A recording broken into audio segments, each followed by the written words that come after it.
Welcome back to Dead Sleep, True Crime for Bedtime. I'm Nancy Miller, the creator of Dead Sleep, and I created this podcast for people like me. People who like to fall asleep listening to true crime and want a podcast that's not too loud, not too long, gripping, but not gory. I've since learned that people like to listen to the show while driving, walking their dogs, and to help unwind on airplanes, which is a nice way to get into tonight's story. A lot of true crime shows love to claim some crime is the worst ever in the history of all time. But in this case, it's true. Australian authorities point to this case as the worst case of catfishing they'd ever seen. Honestly, catfishing doesn't capture the sheer scale of what happened.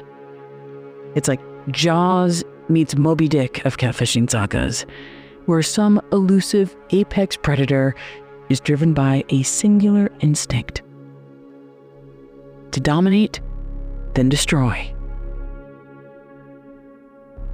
We have a lot of ground to cover tonight, riding all the way down under for this Australian mystery.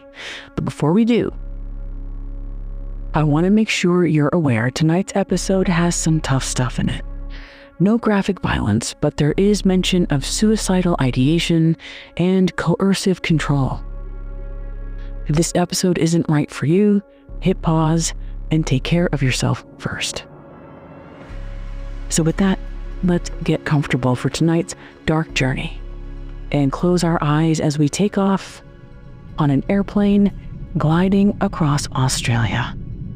A nice, quiet cabin, a first-class seat, the kind with the free eye shades and the slippers and the seat that reclines all the way down so you can rest. Ah, first class. It's so nice. But first class, that wasn't where Lincoln Lewis was back in 2011.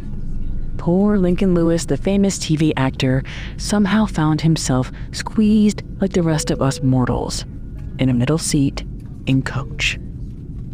That is, until a bubbly and outgoing flight attendant named Jess came to his rescue.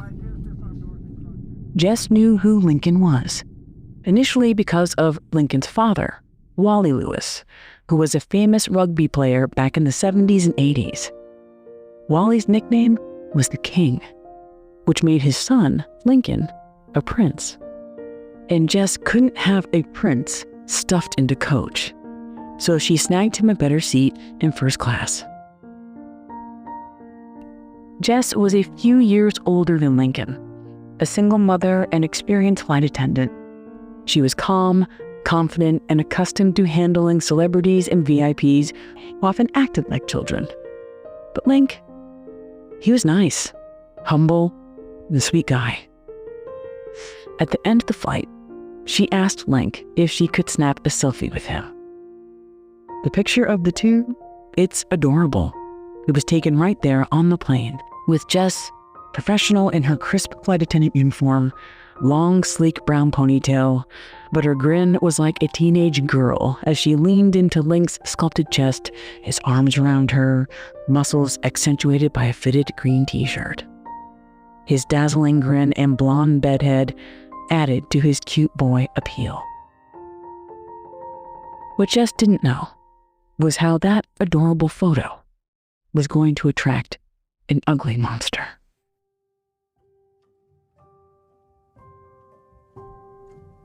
Soon after that flight, Jess looked Lincoln Lewis up on Facebook.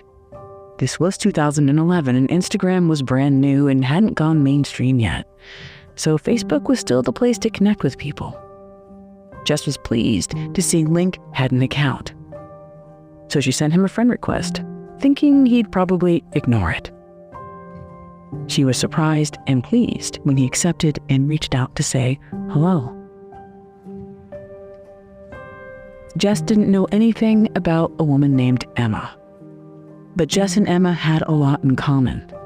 They were both Australian, both flight attendants, and both were conned into thinking they were dating Lincoln Lewis.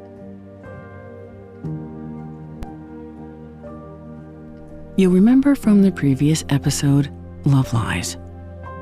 Someone pretending to be Lincoln Lewis managed to convince Emma, who was the same age as Link and knew him from primary school, that he was the real deal because he knew so much about where they grew up, stuff only Link would know.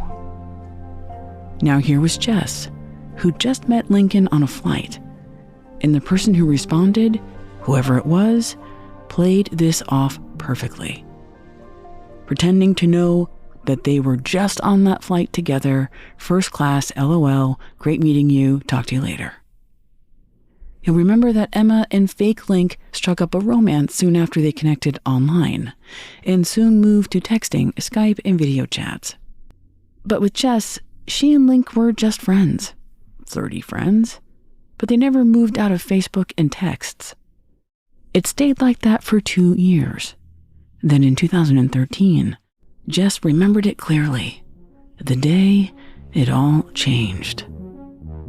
Jess had zero expectations of romance with Link, so she was surprised when, after roughly 2 years of online friendship, Link asked if she was up for a chat. Could they speak over the phone? When they did, Jess sensed Link wanting a deeper connection, a romantic connection. Why the fake Link waited 2 years before pivoting into romance with Jess isn't quite clear, but it might have something to do with Emma. Jess and Emma connected with Link around the same time, 2011, and catfishing Emma, it appeared to be a full-time job. Emma and fake Link were in constant contact. Then, at some point in 2011, you'll remember from the previous episode that Emma got in touch with the real Lincoln Lewis and realized that she and the real Lincoln Lewis were not dating. When she confronted the person posing as Link, he said his name was Michael, and he was an actor living in London and managed to manipulate Emma in continuing their online relationship. Like most romance scams, anyone on the outside could see it was a con. But what wasn't clear was what the scammer wanted. Most romance scammers want money, and when the well dries up, they move on. But this scammer, the one posing as Lincoln Lewis, never asked Emma for a cent, which made it more terrifying, because this person seemed to enjoy some kind of sadistic control, assuming it was one person. You remember how Emma received scores of text messages, phone calls, so did her family. According to authorities, Emma was once held hostage on the phone, and this person on the line said, "If you hang up, we're going to send those intimate photos to your boss." And she was kept on the phone for 4 hours. Her sister found her under the bed sheets crying, saying, "Please, please have mercy." So maybe after 2 years of tormenting Emma, this Michael, or whoever he was, or whoever they were, wanted a fresh target. And that target, it appeared, was now Jess. Jess was a single mother and cautious about bringing any man into her young daughter's life. So Jess was a little more skeptical. Online flirting was one thing, but for this to be a relationship, she needed concrete proof. And this Link had the receipts. A driver's license with Lincoln Lewis's picture, name, and address on it. There was the outgoing voicemail message with the real Lincoln's voice on it. One time, Jess asked where Link was, and he said he was eating with his sister in a restaurant, and boom, when Jess asked for a photo, there he was. Eventually, when Jess agreed to FaceTime with Link on her phone, when his face popped up on screen, she noticed there was a slight delay. The video screen and the sound didn't quite sync up, but that face on screen was definitely Lincoln Lewis, no doubt about it.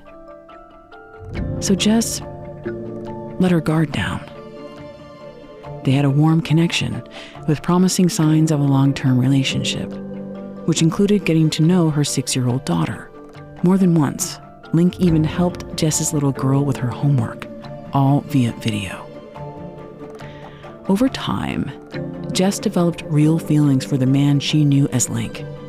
And this fake Link played into Jess's feelings with texts about love and marriage, like what kind of dress she'd wear on their wedding day. Still, they hadn't met in person since that day on the plane way back in 2011.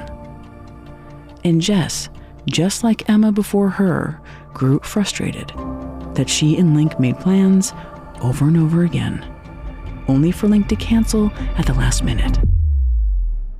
But by now she was in so deep, this fake Link had a way of luring her back in. Sure, in the back of her mind, Jess knew something was off. The Link she knew was hiding something, but it would take years to confirm her suspicions. And when that horrible day came, she'd discover just how off everything was, and how everything she believed in her heart to be true was all a twisted and grotesque lie. It was a day just like any other. Jess was on the phone with Link, who'd said he was calling from Sydney, Australia. She didn't question it, until later, when she heard from one of her flight attendant friends. This flight attendant said she'd just seen Lincoln Lewis on a flight to a completely different city in Australia called Brisbane. Jess worked out the timeline. There was no way Link could have been on that plane while speaking with her over the phone at the same time. So at first she thought her friend was wrong. No, she said, I was on the phone with him. That must have been someone else. But she couldn't tune out her doubts any longer. Something was up. She confronted the person she knew as Link. He needed to tell her who he was. She texted, I'm terrified now. Who are you? Jess ended the relationship right there and told this creep to never contact her again. And that's when things turned from scary to ominous and threatening.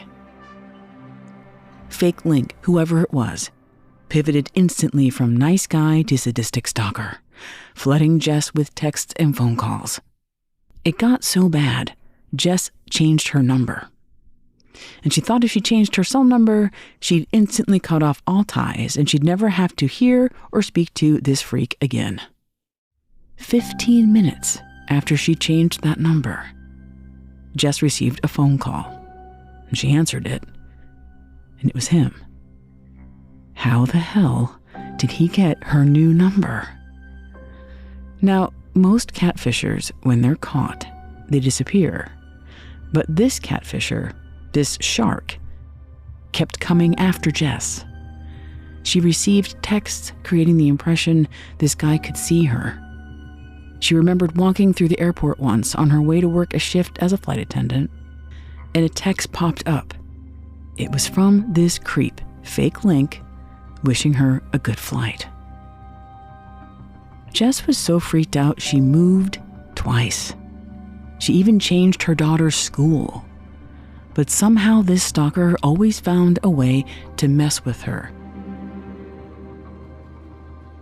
At one point, she remembered being so distraught, she just hid in her bedroom, curled in the fetal position. She remembered her 6-year-old daughter walking into the bedroom and saying, "Mommy, I'm hungry." But Jess, she couldn't move. She just rocked back and forth, wishing it would all go away. When she went to report all of this to the police, they were sympathetic and sincere in their desire to catch whoever this was. But it wasn't going to be easy. Nabbing bad guys off the street? Cops knew how to do that. They knew how to test for DNA, fingerprints, blood spatter, but tracking down an IP address and tying it directly to an iPad used by the perpetrator, this was trickier. To secure that kind of data, they needed court orders and cyber analysts. That took resources, and it took time. Social media sites like Facebook made it difficult for authorities to secure private data about its users around catfishing cases, because catfishing wasn't illegal. In simplest terms, catfishing was pretending to be someone you're not on the internet. And there weren't laws against that, no matter how harmful the consequences to the people on the other end. What Jess needed for a stronger case was evidence of a more serious charge: stalking. And to build her stalking case against fake Lincoln, she needed evidence. She needed evidence that this person was indeed stalking her. And to do that, she had to turn the tables. She was going to lure this catfish into a trap. Jess reconnected with fake Link, and she recorded their phone calls. In those calls, the voice on the other line was low and aggressive. Jess's skin crawled when she heard this creepy catfisher's voice. In one call, he told her he wasn't stalking her, and he even made that sound like a threat. "I already know everything about you anyway," he told her. "I don't need to stalk you." Whether or not this was the same guy that claimed to be Michael, no one knew that yet, because Emma and Jess, they hadn't connected yet. In 2016, Jess did finally manage to connect with the real Lincoln Lewis. Unlike Emma, when Jess and Link finally spoke, Link knew exactly what was happening. "Jess, I'm sorry," he said. "It wasn't me. It was never me." Since 2011, Link was aware of at least 5 women who were conned into thinking Link was dating them. The first one was Emma, and he'd done everything to stay out of it and not get involved.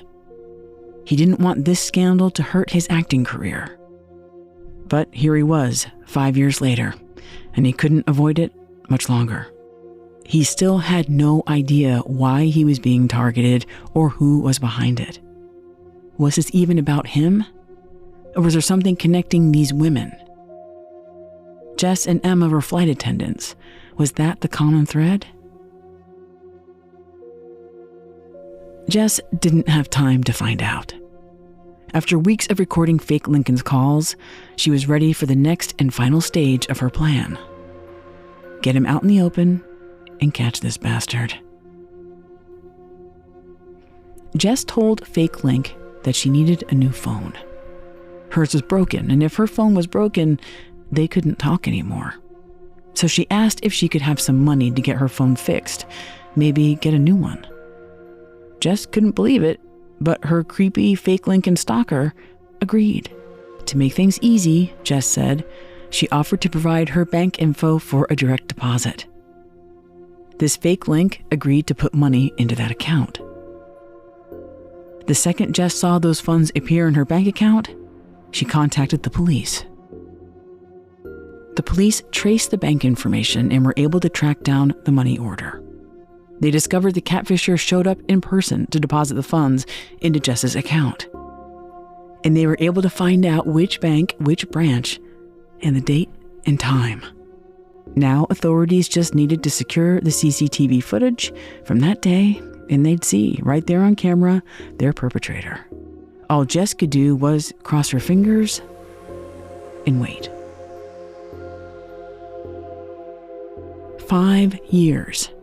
That's how long Jess and Emma and others suffered under the sick control of a stalker who claimed to be Lincoln Lewis. 5 years of mental anguish, manipulation, coercive control, a roller coaster of emotions that was going to end right here, right now. They caught the catfisher. When Jess arrived in the police station, detectives took her into a room, and they told her to close her eyes. And they played her a recording, audio of her alleged stalker, the catfisher they had in custody, who'd been questioned by police. Jess kept her eyes closed and listened to the audio of that voice. A shiver ran down her spine. Her stomach turned in fear and disgust. "That's him," she said. Was she sure that was the voice of her stalker? The one who pretended to be Lincoln Lewis? She'd heard that voice just about every day for 5 years. Yes, she said, that was him. Then authorities told Jess to open her eyes. They showed her a video. Jess studied the video. "Where is he?" she asked. She didn't see anyone who looked remotely like Lincoln Lewis. "There," they showed her. Jess stared at the screen in disbelief. Her brain couldn't take it in. She prepared herself for some gross creep, like some greasy, unwashed perv who lived in his mother's basement. But what she saw, it was worse. The stalker, her stalker, Emma's stalker, Link's dark doppelganger, was medium height with a stocky build. Fake Link was dressed in a blue bomber jacket, black jeans, face partially hidden by a baseball cap. A closer look revealed the baseball cap was hiding long brown hair. And when this person turned, Jess could see fake Lincoln Lewis, the man who'd deceived her over and over again, had one last trick up his sleeve. Well, actually, up her sleeve. Jess never questioned that the person she spoke to all these years was a man. But the suspect, the one in custody, her name was Lydia Abdelmalek. She was 29 years old. She had shoulder-length black hair parted down the middle, wore rectangle-shaped glasses. By looking at her, you'd think she was a student or worked in an office. Not the mastermind behind one of the most malicious and elaborate cybercrimes Australian authorities had ever seen. Remember that scene in The Sixth Sense when Bruce Willis finds out the truth about who he is, what happened to him, his entire life, and death? Rushes back to him in a shocking, pulse-pounding montage that might begin to describe how Jess and Emma both felt when Lydia Abdelmalek was caught. Never, ever, in their wildest imaginations did they consider their stalker was a woman. And for Jess, this made the whole sickening scheme even worse. How could another woman do such a thing? And good God, why? Authorities believed there were more victims out there, but at the time, only Emma and Jess were willing to come forward. They used pseudonyms to protect their privacy, but their pain and shock and trauma, it was all real. And together, they boldly told their stories to authorities. Their evidence, recorded calls and photos and texts, would prove crucial to the prosecutor's case. In 2017, Lydia Abdelmalek was charged with 6 counts of cyberstalking. Those were the official criminal charges. But that word, cyberstalking, like catfishing, didn't capture the scale of Lydia's deep, dark con. And the deeper authorities dug, the darker it got. They learned Lydia had so many fake identities and they couldn't count them all. But they were able to count the devices she used: phones, tablet computers, laptops, and trace fake numbers and accounts to those devices. Lydia lived with her parents. She was religious and a respected member of her church. Yet, somehow, she devoted a staggering amount of time and energy convincing people she was Lincoln Lewis. This included a fake driver's license, his picture, his home address, with a forged signature.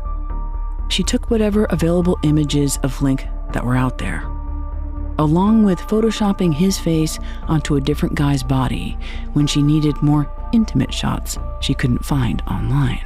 She even created a bogus celebrity news website, including fake stories about Link, like blind items about who he was dating, to trick victims into thinking the stories just might be about them. I saw screenshots of that website, and it looked real, like a knockoff celebrity blog like Just Jared or Delisted. But then there were those videos, where it looked like Lincoln was on camera, right there talking to Emma and Jess. Turns out those were primitive deepfakes. Lydia found a way to use old video footage and manipulate images so it looked like Link's mouth was moving, his face laughing. It was glitchy and a little uncanny valley, but convincing enough. As for the voice, that was all Lydia. She was able to push her voice into a lower register and somehow made herself sound just like Link. She somehow got a hold of Link's real phone number and duped his outgoing voicemail message.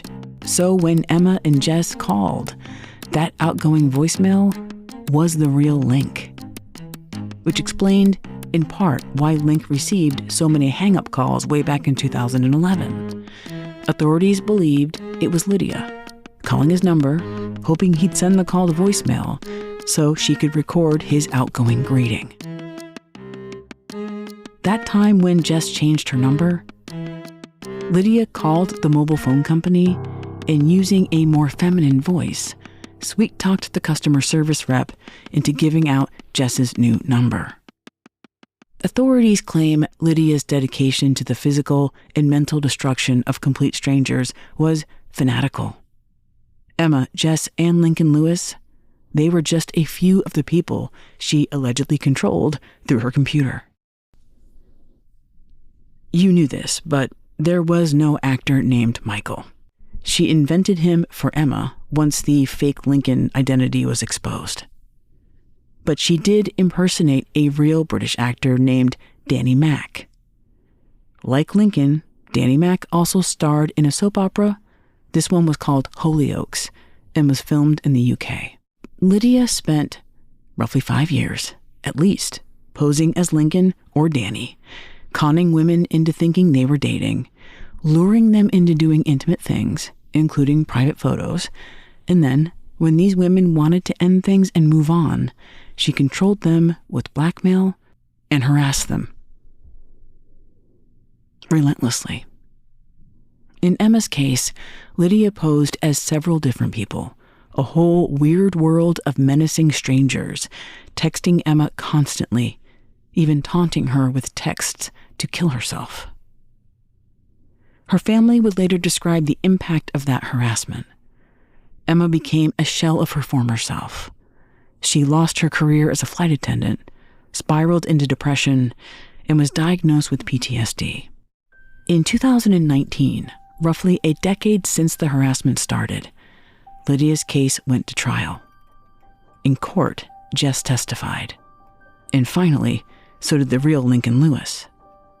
Both of them took the stand and described the horrific consequences of Lydia's behavior. They had their day in court. But Emma, she wasn't there.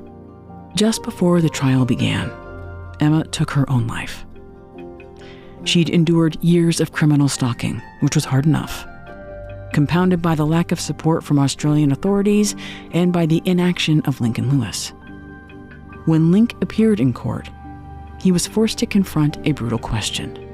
What if Link showed up for Emma, like he promised he would, like she begged him to? What if he'd stood by Emma and made a statement to the police? Was it possible Lydia might have been caught sooner? Would Emma still be alive?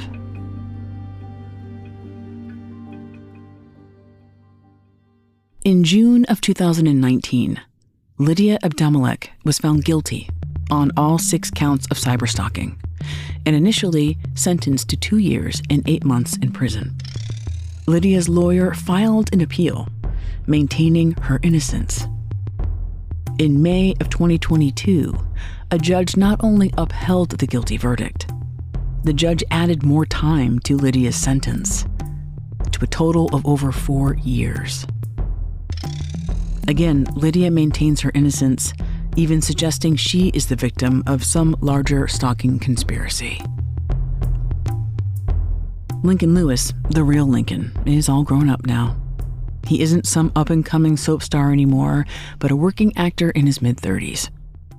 On social media, he shares bits and pieces about his love life and who he might be dating.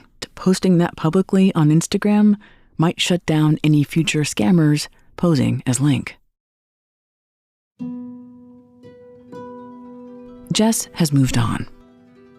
but the anxiety and shame still linger. In an interview with Australian 60 Minutes, she cautioned people not to judge her or anyone taken by an online scam.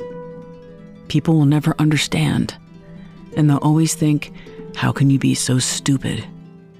Jess told the interviewer.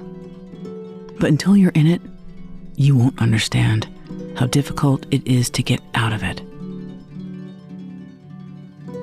Jess isn't the same as she once was, but at least, for now, she's safe.